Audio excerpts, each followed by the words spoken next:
United States of America has released its annual report on human rights practices and has stated that there have been a significant amount of human rights abuses committed in India.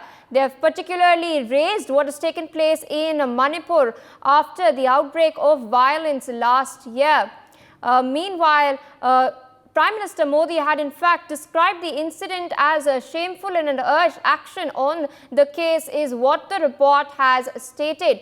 The report is mandated by the US Congress and has stated that violence between two groups had resulted in significant human rights abuses, and has also in fact stated that the Supreme Court of India had criticized the failure of the central government and the Manipur state government to halt the violence, and had also appointed officials to investigate the incidents of violence and ensure delivery of humanitarian assistance and the rebuilding of homes and places of worship. US has also further commented about this when a question was raised during their daily press briefing over this report. Let's first listen in to what the US has to say about this.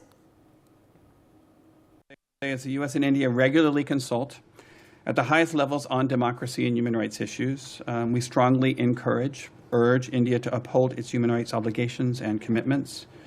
We also regularly meet with civil society representatives both in the US and India to hear their perspectives, and those sorts of perspectives inform the human rights report. And we encourage the government of India to consult and meet regularly with civil society organizations representing a diversity of people.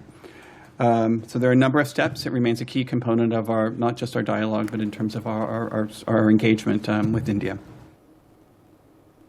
All right, there, of course, you've heard from the US State Department as to what exactly is their stance. Meanwhile, joining us on the broadcast is Colonel J.S. Sodhi, International Affairs expert. Good afternoon, sir. Thank you for joining us on NewsX. Now, the United States' approach to bilateral relations with India is very, very interesting. On one side, they shake our hand to ink deals, particularly defense deals, and on the other, they publish such reports and pass resolutions over our internal affairs. Where exactly do you think does this stem from? The report has also been published as our general elections are underway. So do you think the timing is a mere coincidence? Jahan Pia, it's my honor to be on your esteemed channel. You are absolutely correct that on one hand, where US professes good friendship with India over strategic and defense ties, on the other hand, it leaves no stone unturned to deride India on our internal issues. Well, the Americans should know that the Indian government is fully capable and competent of handling any of our internal crises, and our best IAS officers and the police officers are deployed on ground to ensure that peace and prosperity reigns in once again in Manipur. America, at this point of time when India is going through general elections, issuing such statements doesn't bode well for our bilateral ties. America should understand that even on their soil, the blacks have been hurt and killed many times. So many Indians have been murdered in the last so many years. But the Americans have done nothing. They should first introspect within. They should solve their own crisis first. India is fully capable, and we will solve anything which affects us. We don't need any foreign interference at all.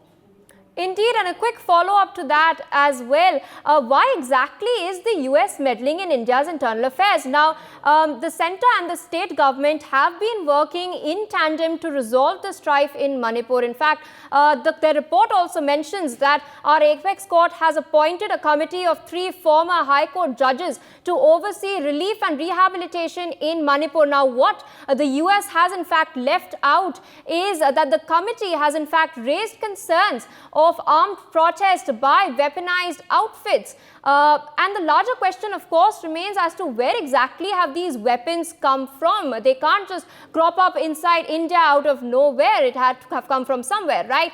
What exactly is the weapons trail? This is something that the US report has not addressed. So why exactly is the US cherry picking?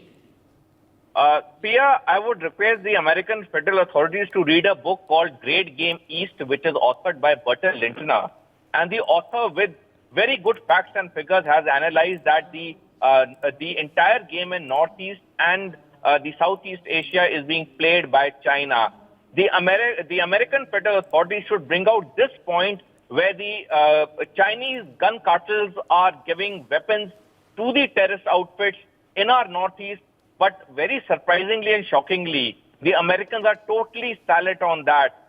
India has got a independent judiciary. We have got a vibrant bureaucracy. Our armed forces, security forces are the most capable uniformed personnel in the world. Our entire mechanism is working to ensure that anyone who has done a misstep or a wrong thing is brought to law. However, the Americans should first address the issue of the Chinese gun running which is happening in the northeast. And till the time the Americans don't, clearly bring out China's involvement, their report has got no significance. For more such videos, subscribe to the NewsX YouTube channel, hit the bell icon.